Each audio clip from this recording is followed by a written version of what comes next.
Born in Sarlat in 1530, Étienne de Boétie is best known, if known at all, for two things: his close relationship with the far more famous and longer-lived Michel de Montaigne, and this short polemical discourse on voluntary servitude that you're reading for this week's class. Educated in the multilingual humanist liberal arts tradition that the 16th century made famous, the Boétie was trained in the law and was actually given a special dispensation from the king to serve as a jurist and parlementaire, despite being under the then legal age to serve of 25. He personally traveled through troubled regions during eruptions of violence in this early decade of the French Wars of Religion, and though it remained unpublished for centuries, we also have an extant writing, his Mémoire sur la pacification des troubles, also known as the Mémoire sur l'édit de Janvier, likely written in response both to his traveling through this troubled Algerie region and the passing of a royal edict in January of 1562, allowing for Protestants to openly gather and worship together in their own places of worship. For those of you who've already read the Discourse on Voluntary Servitude, you might be surprised to find out that Boétie actually argues quite vociferously against toleration and that January edict. But that's a separate fascinating paradox that we can get into later or at another time. Boétie died quite young of illness and actually left very little behind of his writings. His beloved friend, Michel de Montaigne, immortalized both Boétie and their friendship in his own essay on amitié, or friendship, in Montaigne's much more famous collection, The Essays, published more than a decade following Boétie's death.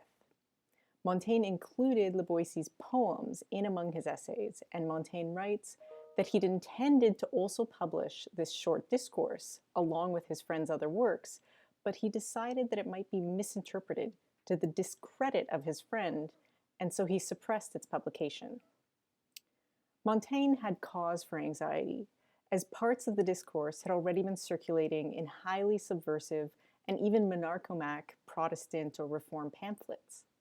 Like Montaigne, Boétie had remained a confessed Catholic his entire life, and there's no evidence to suspect that he intended even the most inflammatory elements of his useful discourse as justification for Protestants to refuse the legal or political authority of Catholics, let alone to justify regicide. So Montaigne likely did not want to even implicitly support the reform or rebellious cause, nor inflame the ever-burning embers of the wars of religion that already had burst forth into horrific episodes such as the infamous St. Bartholomew's Day massacre in 1772, a decade after Boétie's death.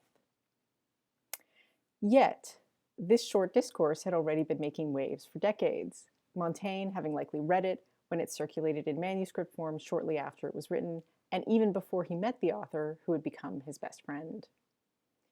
Given how little of his work we have, you might be wondering why I decided to start our second semester off with the discourse.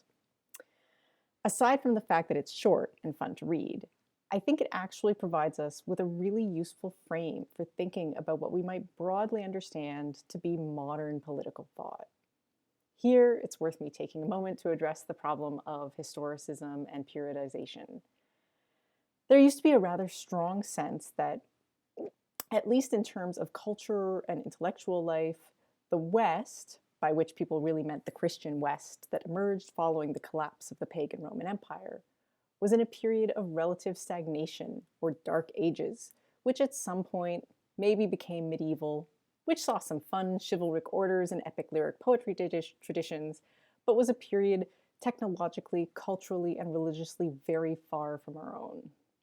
At a certain point, often the invention of the printing press is identified as a turning point here, the Christian West experienced a cultural and intellectual rebirth. Turning to classical works of Greek and Latin philosophers, thinkers began to reason along humanistic lines, searching for and finding wisdom in human history and philosophy, not just biblical revelation and theology. Hence, a renaissance or rebirth occurred. And though that term is sometimes replaced by the term early modern, basically this is the time when we start to see something we would recognize, or at least the precursors to our own modern, secular, capitalist, liberal democratic societies and cultures emerging. Of course, the unresolvable problems of periodization quickly emerge, and not just in that vexing question of precisely where and how and why to draw the borders between one era and the next, but of course, the fact that it seems rather Eurocentric and parochial to even try to tease out whole historical eras from what may or may not have been happening in Christian Europe, and not even all of Christian Europe. Happily for me, I'm not a historian by trade, but a political theorist, and so I'm going to naively and defiantly tease out a way of framing what I take to be a very broad era of political thought that I hope we can find useful for approaching the rest of the thinkers and ideas we'll examine in the second half of the course. Broadly, I think we can see a certain shift toward an almost obsession with freedom, endlessly construed and contested by thinkers of all kinds, if not beginning with Boétie, certainly very dramatically put forward by Boétie, and expanding across the globe via both European colonialism and then post-colonial movements, who arguably still take up this modern rallying cry of freedom, but redeploy it in anti-colonial ways and struggles. I'm calling it a paradox because, as we'll see again and again, not only are thinkers like Boétie waxing philosophic about man's natural freedom at the very moment when Europeans are establishing the genocidal infrastructure of the transatlantic trade in enslaved human beings, but each subsequent moment of freedom's purported triumph will see the responding demand for freedom from those left out, or those whose oppression or outright enslavement may be supporting the very freedom being championed by some modern defender of liberty. So is there such a thing as a Renaissance or even modernity? I don't know, but I think that we do see a fascinating shift in political thought toward this paradox of freedom. And it's with that in mind that I'd like to turn back to Boétie's Discourse on Voluntary Servitude. The discourse paints a picture of human nature essentially defined by our desire for liberty, coupled with an innate pro-social amitié that is a requirement of any common existence. We are naturally born to freedom. It is both our yearning and our birthright, as well as our original position, historically and theoretically. Boétie's sketch of human nature as inherently opposed to any form of subjugation leads him to have to explain how it's come to pass that, despite our apparent natural aversion toward servitude, so much of humanity finds itself living in servitude or under some form of tyranny. Boétie finds his answer in that other innate faculty humans possess, amitié, which is both the reason we can live together in societies and why it is that custom, very broadly understood, can have such a powerful role in shaping our lives, even to the point of suppressing, at least for a time, and for a very many, our innate thirst for freedom. Boétie's theory of human nature and how that nature relates to the development of various forms of political life is centered on the interplay between nature and nurture. Boétie's political anthropology centers human drives toward both freedom and social harmony. The former spurs us toward liberty, while the latter drives us toward pro-social pursuits of both fairness, if not justice in the fullest political sense, as well as love and belonging that see us adapting to the customs, mores, and even tyrannical social and political configurations of our families and communities of birth and upbringing. Amitié makes us reasonably inclined to love virtue and have a natural sense of justice or fairness that seeks to reward and honor those whose perceived or demonstrated value or service to the community makes us think that they merit the honor and advantage, even to our own diminishment. In fact, it's our very innate amitié and goodwill that Boétie argues likely led to our original downfall. Quote, "It is reasonable to love virtue, to admire fine deeds, and so to increase the honor and advantage of someone we love and who deserves it." End quote. But what a calamity this can lead to. We place our trust and gratitude in those who then become not our champions or heroes, those who break the fundamental bonds of friendship by becoming our masters and we their slaves. As the fiery young author opines, quoting again, "But good Lord, what can that be? What kind of misfortune is that? What vice, or rather what unfortunate vice, to see a countless number of people not obeying but serving, not being governed but tyrannized." End quote. We can see in the Discourse the language that would prove useful not just for the Protestant monarchomax of the French Wars of Religion, but anyone else seeking justification to challenge the ruling order. The Discourse would find itself republished again and again over the centuries, made use of by Republicans in support of the French Revolution, by the Socialists of the Paris Commune in the next century, and it's often held up as a kind of proto-anarchist text by left libertarian or anarchist thinkers in the 20th century and today. Anarchist interpretations of Boétie find sound basis in the way that Boétie seems to describe any external force that curbs humanity's natural freedom as illegitimate in the Discourse.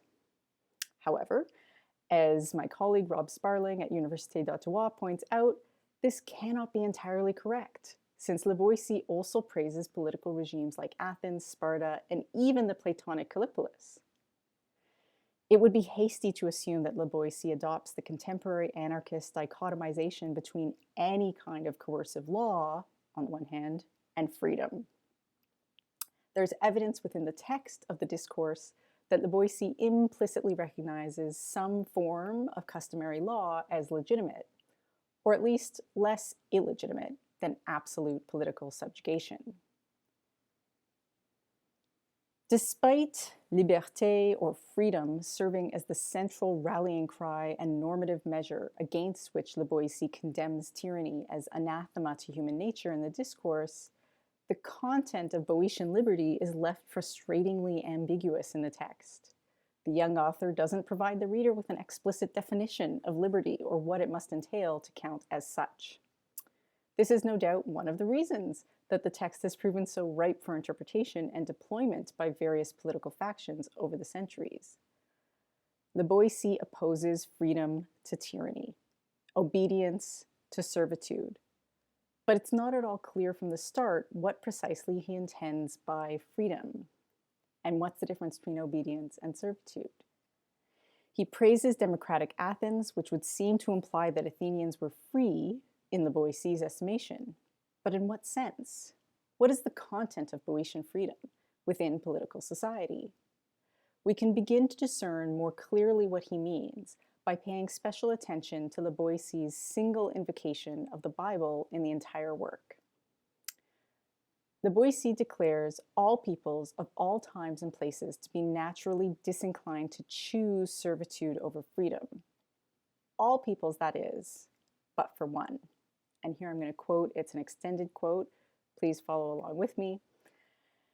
"If by some chance, some entirely new people, neither accustomed to subjection nor enticed by liberty, were to be born today, and they did not know what either one or the other was, or scarcely even the words, if they were offered the choice of living as serfs or as free men according to the laws that they would agree on, les lois desquelles ils s'accordèrent roi," is the French there can be no doubt that they would much prefer obeying reason alone rather than serving some man, except possibly if they were those of Israel who took a tyrant upon themselves without compulsion or necessity.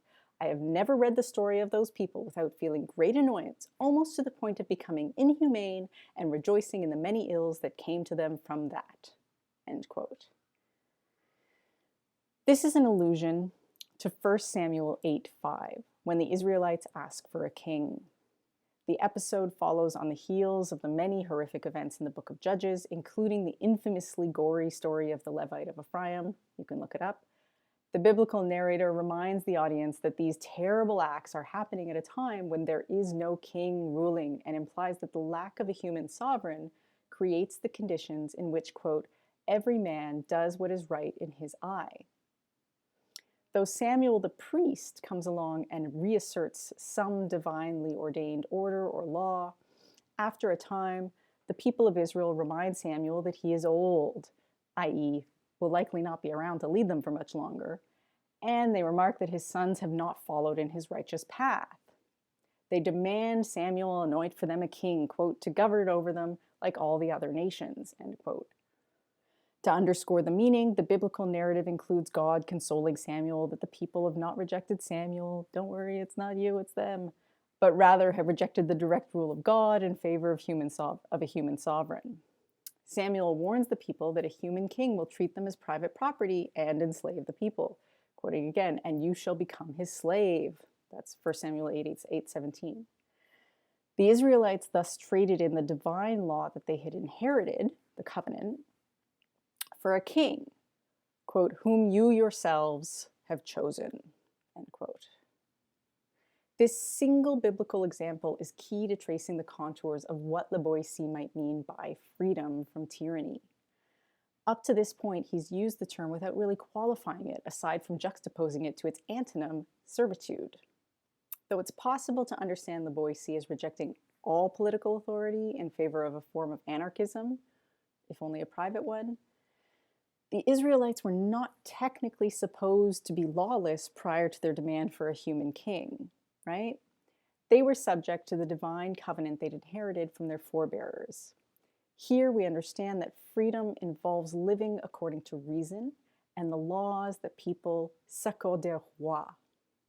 This phrasing is ambiguous, but within the context, I think it would be incorrect to read this as a kind of nascent idea of self-rule. The laws with which the Israelites had accorded themselves were not of their own invention, nor were they hitherto a democratic people. The law in this example is the Mosaic law given by God and adjudicated by the inherited priesthood.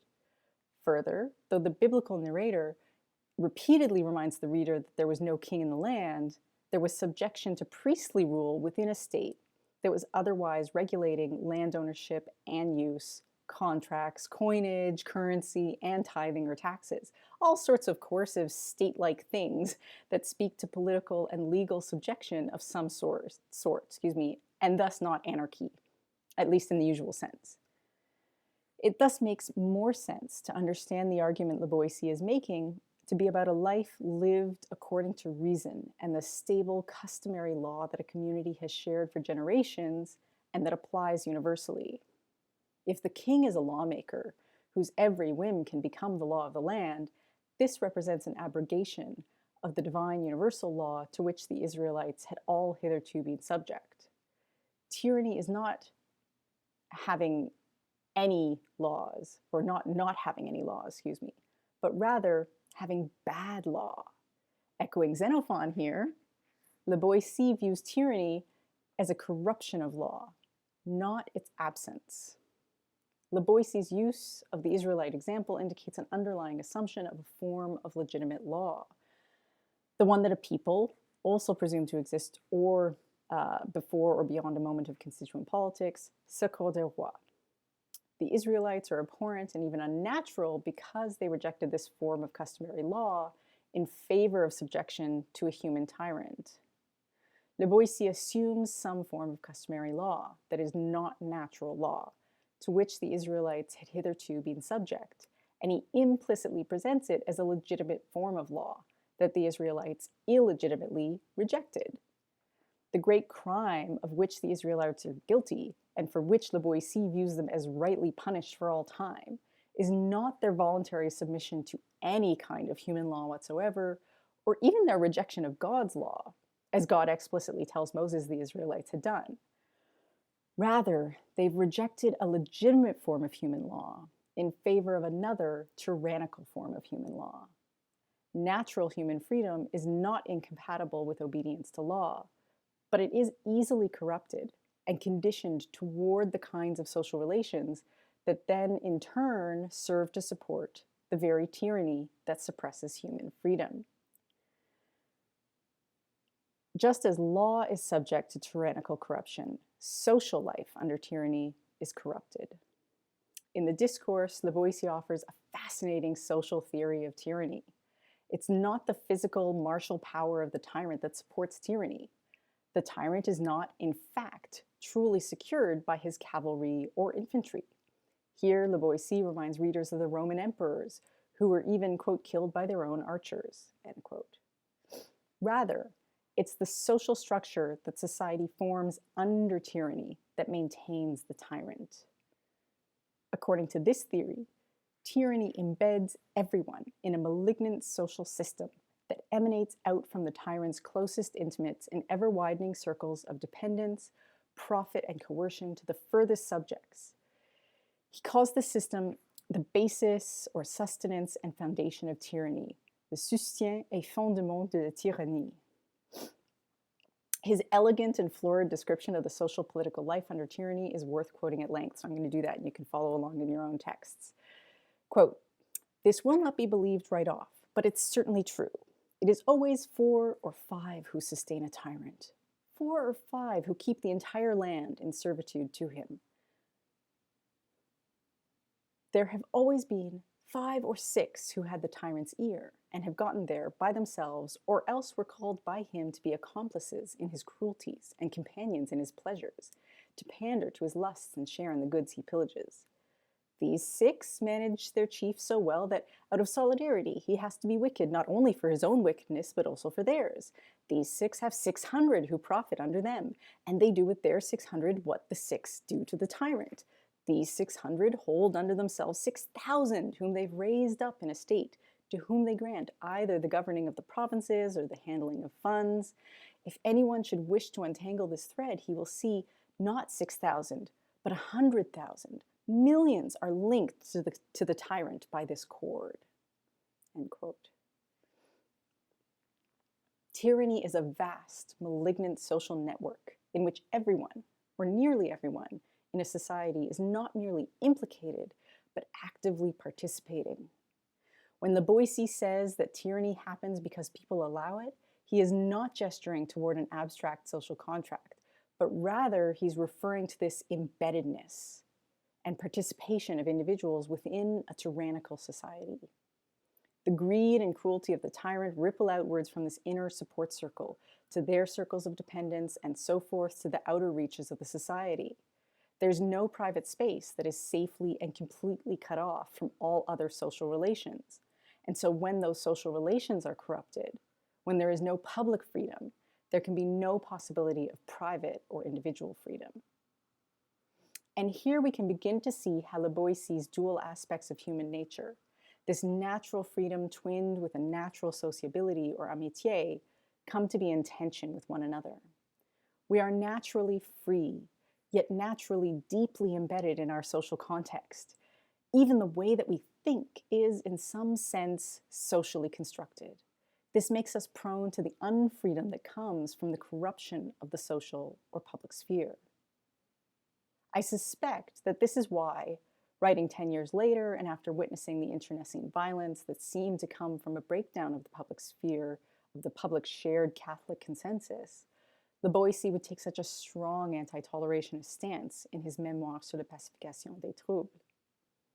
Yet, if it is true that we are naturally yearning for and entitled to freedom, however we view it, then we're left wondering about the wisdom of, or even the practicability of any form of legal attempts to regulate the production and spread of ideas or knowledge. Yet again, how can we live together in peace and freedom if the social sphere splits into distinct, bounded worlds of separate knowledge and separate truths? I don't mean to imply that Boétie's text is necessarily anticipating, say, the growth of social media and the way that tens of millions of people can come to be utterly convinced by alternative facts and wild conspiracy theories.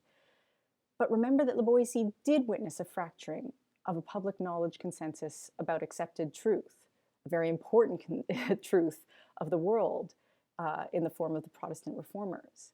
They too seemed animated by some call to freedom, which no doubt Boétie would have taken as evidence of our human natural freedom or yearning for freedom. The Discourse is a rousing text that I hope you found engaging. It's also a text that I think captures the central paradox, or one of the central paradoxes of our modern condition. We yearn to be free, and yet everything we know and value is informed by our social condition, our social networks, the various media and ideas produced by others that we absorb and engage with. So how are we to recognize when we are engaging with a healthy and free social sphere versus when we're actually embedded in that pathological, social, and epistemic, quote, foundation and sustenance of tyranny?